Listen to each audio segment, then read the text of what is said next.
Hello everyone, good morning. সকাল সকাল উঠে রেডি হয়ে বেরিয়ে পড়লাম ঘুরতে যাওয়ার জন্য। এখানে ঘুরতে যাব ফুল ফ্যামিলি। তো সকালবেলা উঠেই মা বলল চা খাবো, চা খেয়ে নিল।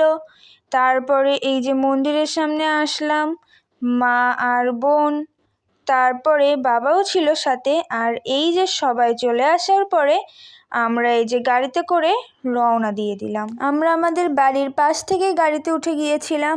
আর হ্যাঁ, তোমরা কে কে এই মন্দিরটাকে চেনো অবশ্যই কিন্তু কমেন্ট করে জানাবে আমাকে। হ্যাঁ, আর আমরা ছিলাম হলো আমি, মা, বাবা, বোন, তারপরে হলো ছোটকা, ছোট কাকি, মেজো কাকা, মেজো কাকি, আর হলো ছোটকার মেয়ে, এই যে আমার ছোট্ট বোন।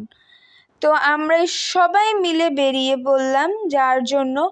আসলে আমরা কোথায় যাচ্ছি সেটাই তো তোমাদের বলা হলো না। আমরা যাচ্ছি আমার বাবার মাসি বাড়ি। আসলে দিদা দাদুরা হলো থাকে বাইরে, মানে ইটালিতে থাকে। তো তারা এখন বাংলাদেশে এসেছে, পুজোর পরেই তারা চলে যাবে, এই জন্য আমরা তাদের সঙ্গে দেখা করতে যাচ্ছি।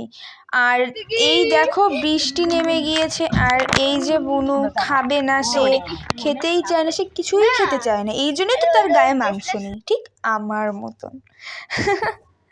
আর এই তো আমরা একটা ফেরিতে উঠে যাই, মানে এই ফেরিটা পার হতে হবে। কোন ফেরি ঠিক আমি বলতে পারবো না। আর তারপরে আমরা এখানে কিছুক্ষণ দাঁড়াই, মানে আসলে ফেরিটা ভর্তি না হলে তো আর আমাদের একাকে নিয়ে যাবে না।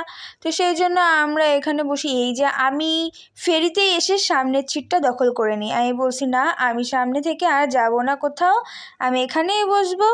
তো এই তো তারপরে হলো এই যে গাড়িতে বসে আছে ছোট কাকি আর হলো মেজো কাকি, আর ছোট বোনকে নিয়ে মা একটু বাইরে দাঁড়িয়েছে। আর তারপরে সবাই আবার উঠে গেল গাড়িতে। এই যে আমরা আবার রওনা দিয়ে দিলাম।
টুকি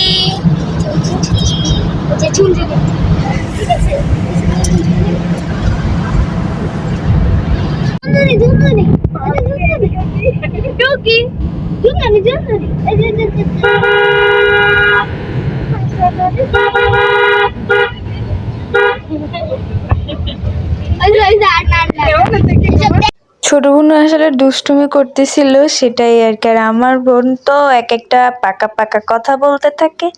আর এই দেখো কাশফুল, যেহেতু ছবি তুলতে পারলাম না, তাই ঘুরতে যেতে যেতে গাড়িতে বসেই দেখে ফেললাম কাশফুল। কি আর করব, কাশফুলের সঙ্গে ছবি আর তোলা হলো না, শুধু দেখতেই পেলাম, তাও কি দূর থেকে, কাছ থেকে নয়। সবাই দেখি কাশফুলের ওখানে গিয়ে ছবি তুলছে, কিন্তু শুধু আমি বাদে। কে কে কাশফুলের ওখানে গিয়ে ছবি তোলোনি অবশ্যই কিন্তু কমেন্ট করে জানাবে। আর যদি কমেন্ট না করো তাহলে সবাই বুঝবো যে প্রত্যেককেই গিয়েছো কাশফুলে, প্রত্যেককেই, কেউ বাদ নেই। আর যাচ্ছিলাম, আসলে এত সুন্দর লাগতেছিল এবং একদম ওয়েদারটাও ছিল খুব সুন্দর, বৃষ্টিও হয়েছিল, এরকম ওয়েদার ছিল, খুব ভালো লাগতেছিল। আর হলো ফ্যামিলি নিয়ে যাওয়া মানে তো বোঝোই সবাই যে কতটা আনন্দের এবং কতটা মজাদার লাগে। তো সবাই মিলে একসঙ্গে গেলাম। আর হলো এই তো তারপরে পৌঁছে গেলাম, আসলে বৃষ্টি নেমে গিয়েছিল যার জন্য আর হয়নি। আর এই যে আমরা চলে এসেছি, এই যে আমার দিদা, আমরা জিলাপি নিয়ে গিয়েছিলাম, সেই জিলাপি খাচ্ছে।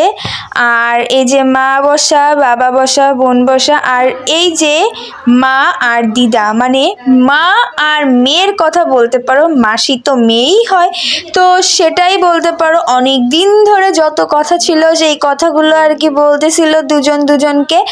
আর সেই ফাঁকে আমি একটুখানি ফুটেজ নিয়ে নিলাম। আর দিদারা তো বিদেশ চলে যাবে, চলে গেলে আর কবে দেখা হবে বলা তো যাচ্ছে না, আর এতদিন পরে আসছে। আর এই যে দিদাদের পাশে সুন্দর একটা পুকুর ছিল, এই পুকুরে প্রচুর পরিমাণে মাছ ছিল। আর এই যে দাদু, এটা হলো আমার বাবার মামা, ওটা হলো আমার বাবার মাসি, আর এটা হলো আমার বাবার মামা। তো এটা হলো আমার দাদু, মানে মেজো দাদু, আমার বাবার মেজো মা হয়। আর এই যে মা আর দাদু মিলেও গল্প করছিল, তার একটা ফুটেজ নিয়ে নিলাম। আর এই যে আমার মেজো কাকি, সে হচ্ছে দুপুরে খাওয়ার জন্য শসা কাটছে। আর এই যে আমার দিদার রান্নাঘরটা দেখিয়ে দিলাম, দিদাকে বললাম দিদা, মহিলা সুন্দরী রান্নাঘর। শুনেই তো নিলে, তোমরা কি বললাম। আর এই যে মা রয়েছে এখানে, মা বসে বসে কি জানি একটা করছিল, আমি ঠিকভাবে বলতে পারবো না। আর এই যে হলো রান্না হচ্ছে ইয়াম্মি ইয়াম্মি সুস্বাদু মাটন, যেটা আমার খুবই খুবই ফেভারিট। আর হলো এই যে সবাই এই ঘরে বসে গল্প করতেছে, যে ছোটকা, মেচকা, বাবা, তারপরে এই যে হলো ওই দিদার বর মানে দাদু, আর এই যে মেজো দাদু, সবাই মিলে একসঙ্গে গল্প করতেছে, অনেকদিন পর সবাই একসঙ্গে, এই জন্য। আর এই যে ছোট বোন ছোটকার সঙ্গে, মানে কাকা, তারপরে দুই বোন খেলা করছে, আমিও সঙ্গে ছিলাম, তো সেই সময় একটুখানি ভিডিও করে নিলাম। তারপরে এই যে দুপুরের খাওয়া দাওয়া শুরু হয়ে গেল, এই যে সবাই খেতে বসছে মাত্রই। খাবারে অনেক মেনু ছিল, হলো ভাত, তারপরে হলো ওই যে শাপলার বড়া, তারপরে লাল শাক, তারপরে হলো মাটন, ডাল ছিল হলো মুসুরির ডাল, আর হলো ইলিশ মাছ ছিল। আর এই যে আমার সেই কাকা, সঞ্জয় কাকা, ইতালি থেকে কথা বলছিল ভিডিও কলে, তখন তাকেও ভিডিও করে নিলাম। আর এই যে বোন, ইনি হলো নিচে নামার জন্য পাগল হয়ে গিয়েছে, কারণ নিচে হলো সব খাবার এনে রেখেছে, সে এখন গিয়ে ওগুলো লন্ডভন্ড করে দিবে, তার তো এই কাজ, আর কি আছে বলো। আর তারপরে এদের খাওয়া দাওয়া শেষ হওয়ার পরে আমরাও সকলে খাওয়া দাওয়া করে নিলাম। আর খাওয়া দাওয়ার ফুটেজটা নেওয়া হয়নি সেইভাবে। তো খাওয়া দাওয়া করার পরে আমরা আবার রেডি হয়ে গেলাম। তো এই তো দেখো রেডি হয়ে গিয়েছি, তোমরা অবশ্যই কমেন্ট করে জানাবে আমাকে কেমন লাগছে। আর হলো রেডি হওয়ার পরে এই যে দেখো দিদার ঠাকুর ঘর, আসলে এখানে তো তারা থাকে না, এই যে কদিনের জন্য এসছে, এই জন্য এখানে আর কি ঠাকুরের কটা ফটো রেখে এরা আর কি পুজো করছে এখানে। এরা তো আবার ওইখানে চলে যাবে, ওইখানে তাদের আলাদা করে ঠাকুর ঘর আছে। তো এই তো, আর তারপরে এই যে সবাই যাওয়ার সময় সবাই রেডি টেডি হয়ে গিয়েছে আবার।